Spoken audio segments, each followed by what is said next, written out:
Welcome back to the last episode of 2025. Last episode of season 2 we were just talking about. So crazy. I'm so proud of us. We did it. Too. We did a whole season by ourselves. We're on episode, what? I think this is going to be 89. Oh my God. Yeah.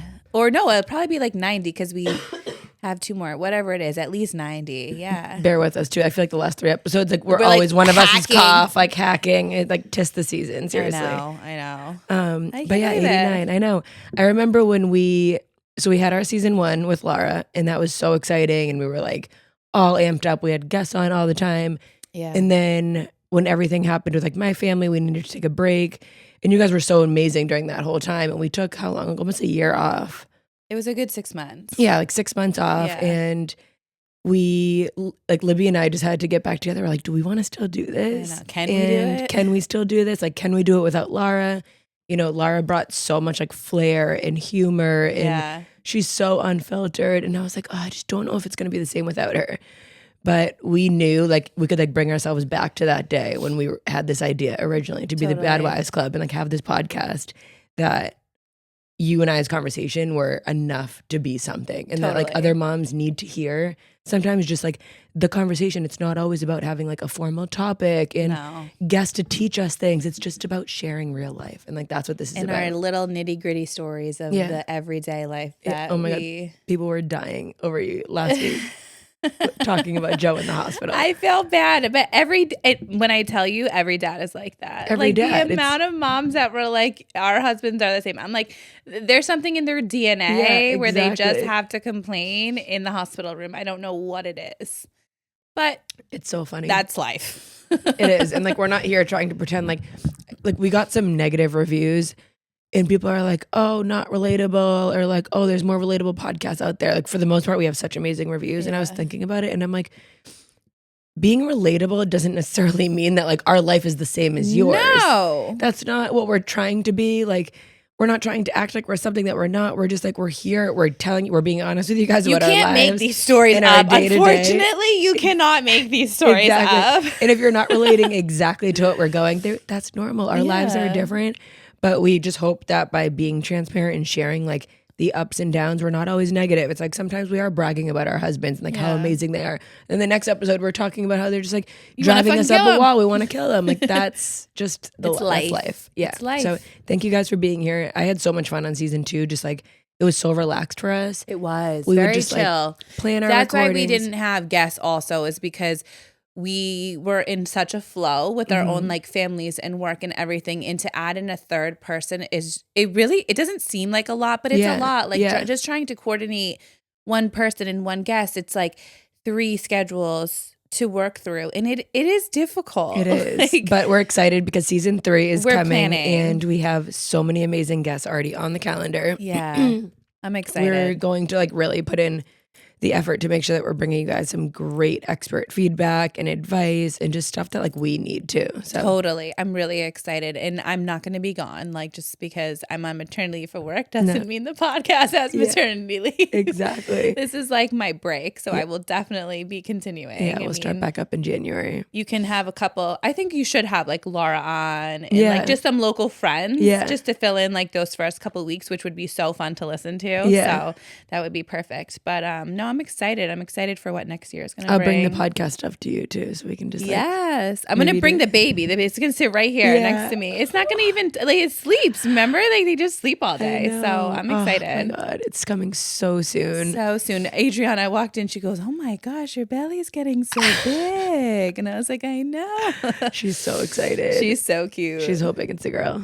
She's watching this show, and I was like, it looks like it's like a Boy Meets World. I'm like, you're really getting to be a big girl. Yeah. It looks like a Boy Meets World show. Like Ricky Dawn. Yeah. I was like, but also like, it was like a rom-com. Or like I don't even know. Yeah. Like my kids don't really watch cartoons anymore. It's like they're watching like cool movies and shows. I know, probably over her head. She shouldn't be watching that, but no, they're like a bunch of 10-year-olds. Like it looked adorable. It literally looked like Boy Meets World. Yeah, it was so cute. That's so funny. She's so cute. But 2026 is going to be an amazing year. I can already feel it. I know we say this at the end of every year, but like I really do feel it in so many ways. Like you're going to complete your family, which is going to be like a dream come true with everything that you've gone through this year. Dream. Yeah. An actual dream. You're going to have your 3 kids, you're settled into your house. And I can't wait. I just know that like just good things are going to happen. I feel like we've grown so much this past year. I know. What do you think was like the biggest thing for you in 2025 that like you either overcame, you were like proud of yourself for, grateful for? What do you think? I feel like I thought about this a lot because of our dinner the other night when Caitlin kind of like it forced us inspired to really us to think and reflect, and on the spot I was like so disappointed and upset, and I was open with the girls and I'm just like, oh, you were can't hesitant. Think of anything. Like not on the spot. I was just like, oh, I can't think of anything that I'm proud of myself for this year. Which usually I feel like I can like list them down and I end the year just like, even if I didn't get there yet, I'm always can think of the things that I'm proud of. Yeah. And I got home from dinner and I woke up Jeff and I was just like, oh, I'm really upset because I couldn't think of something that I was really proud of myself for. But then since then, it's been like weeks I've thought about just how much my like perspective and like mind shift has changed over this past year. Okay. And I feel like not every year is meant to be that year that you have to look back and be like, oh my gosh, I accomplished so much. Hit so many Some goals. years can be like those years that you were like, okay, I like put in the work with like that mindset shift and I can like make the good things happen next year with like kind of like the changes that I made this year, if that makes sense. Yeah. Okay. Like what? Yeah.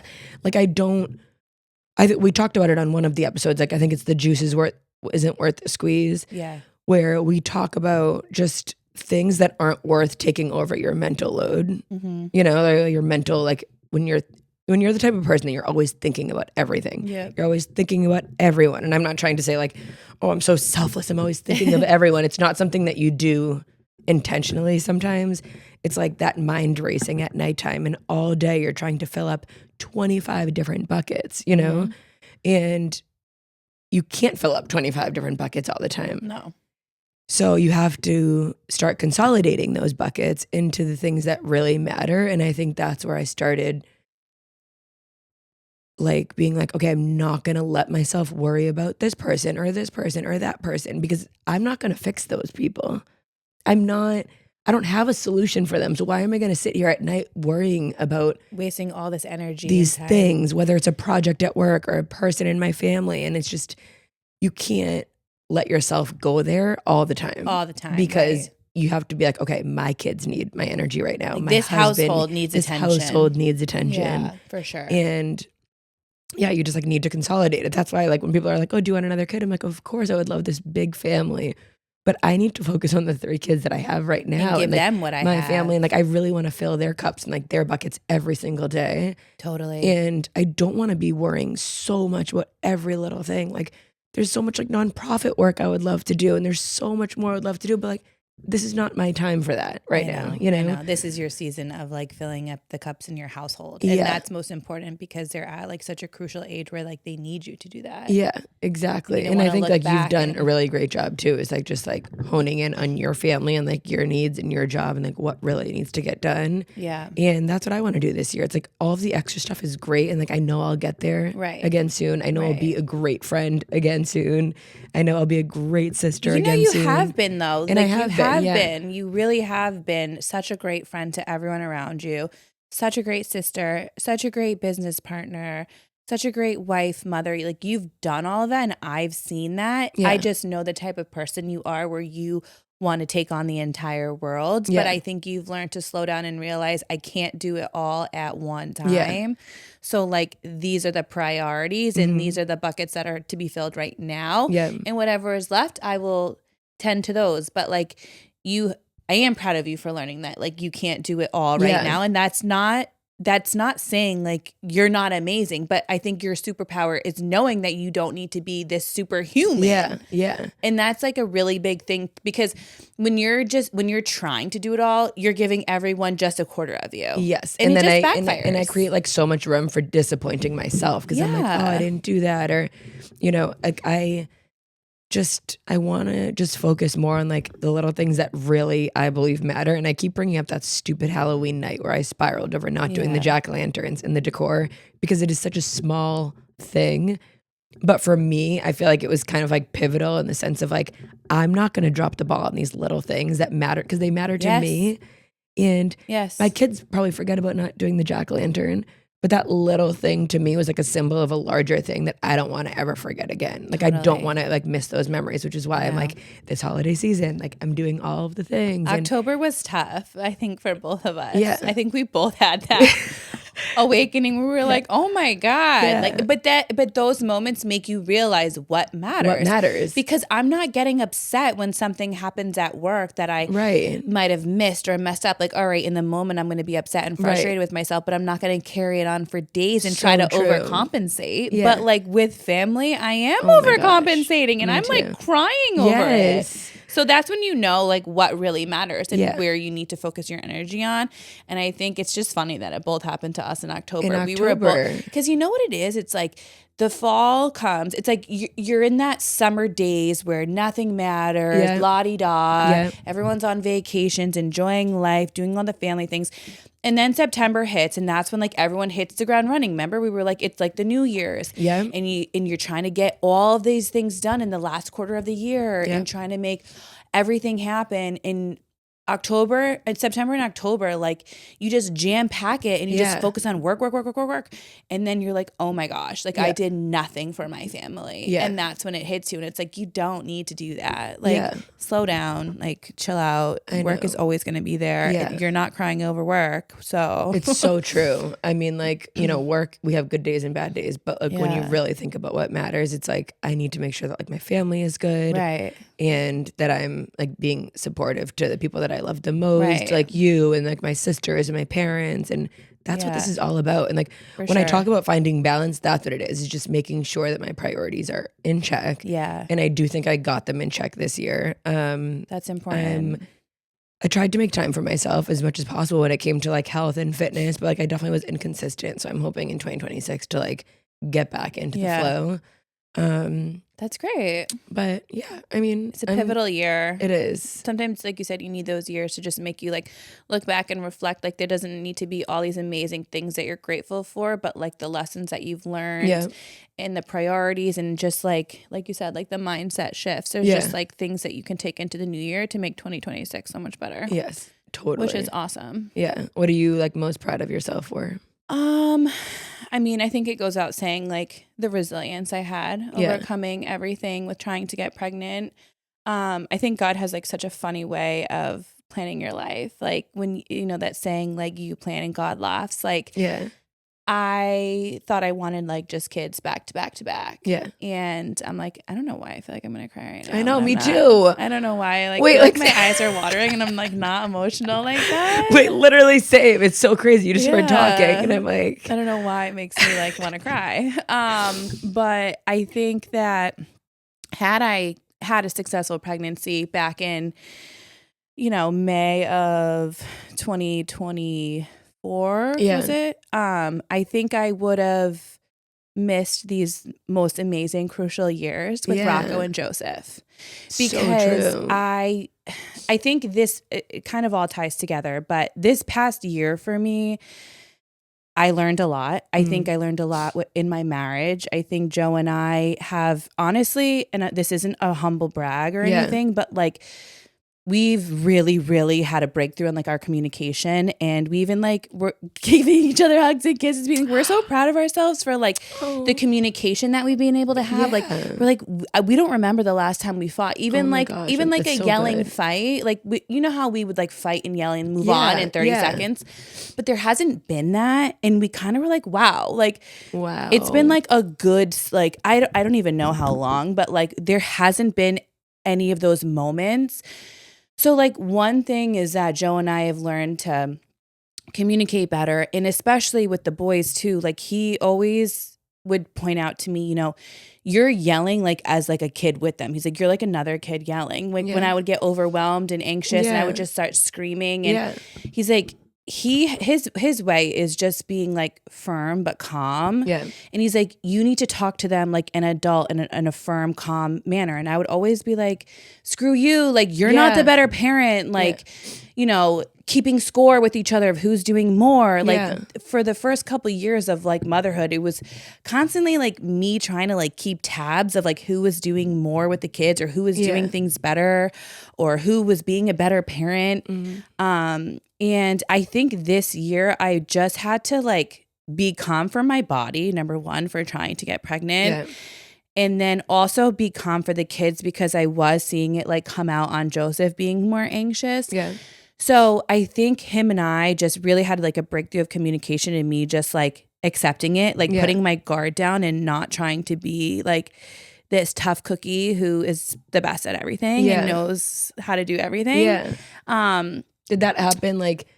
It just happened over time. Yeah. It wasn't even in like October, a conversation. when like you kind of felt like you had like that mental like breakdown, do you feel like you kind of surrendering in a way and like being at your breaking point too, like asking for help and like him just being there and being able to step up? You're probably like, wow, I appreciate you so much. This like, entire year I've been appreciating him because I have needed him to step up and I didn't have to ask him. Yeah.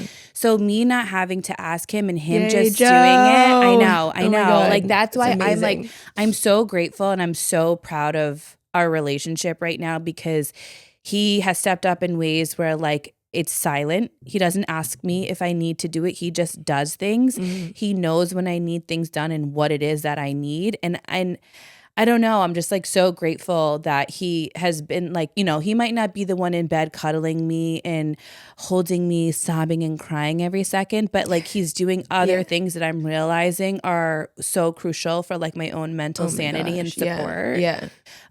So that all kind of ties back to like being able to be resilient and bounce back from like, you know, me being upset that like thinking like my body failed me and this and that. And am I ever going to, you know, be able to have a third one? And, you know, thankfully it only took a year of seeing God's plan. Like I know some people, it can take years and years for things to like work out. And you're like, wow, this is amazing. But I know this is like a really long rant, but it all goes back to like, me really actually appreciating the time of just the four of us. Yeah. Because with Joseph, when he was 2 and Rock was just about 2 and Rocco was born, I really feel like and I still feel like this, I almost like dropped the ball with Joseph. Yeah. Like I rushed him to be this older, more mature child and he wasn't. Mm-hmm. And I didn't get like those great moments. And I feel like with Rocco right now, I have these memories of him at this age that I don't with Joseph, which is like really hard for me to like, you know, like I feel like I missed Joseph's cute 3-year-old stages because I was so focused on a baby. I know, but and being like, you're so older, you grow up. Normal. And now I feel like I'm overcompensating. And I'm happy that I did have this past year to be able to really give that to Joseph and Rocco so much. And like, no, I don't know. I don't think I was ready. I mean, everyone so says perfect. You're never ready for another child, which is true. Like you're never fully ready for parenthood. You can't wait for that moment. You know, you just have to do it. And I do agree. However, there was a peace of mind now that it didn't happen when I wanted it to happen because I do feel like I'm getting these awesome years. And Joseph is still young. He's still in preschool. Like he's going to be 5 in January, which is so crazy to me. Like it's so crazy. Oh my gosh. But I'm just like, I am extremely thankful of this past year I've had with Rocco and Joseph. And like, we're constantly laughing, the four of us. We're having a great time. Like Rocco is not a baby anymore, but you know, Delilah, like they're in like the best stages. And I do feel like I did miss that with Joseph.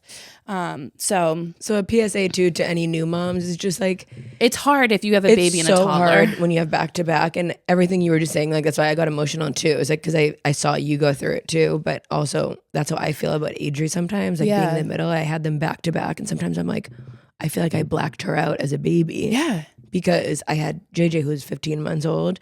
But we have to give ourselves grace because it's like that is part of what back-to-back babies are. Like you're postpartum still from the first baby essentially. And you have your next baby, your hormones are crazy and it's so hard.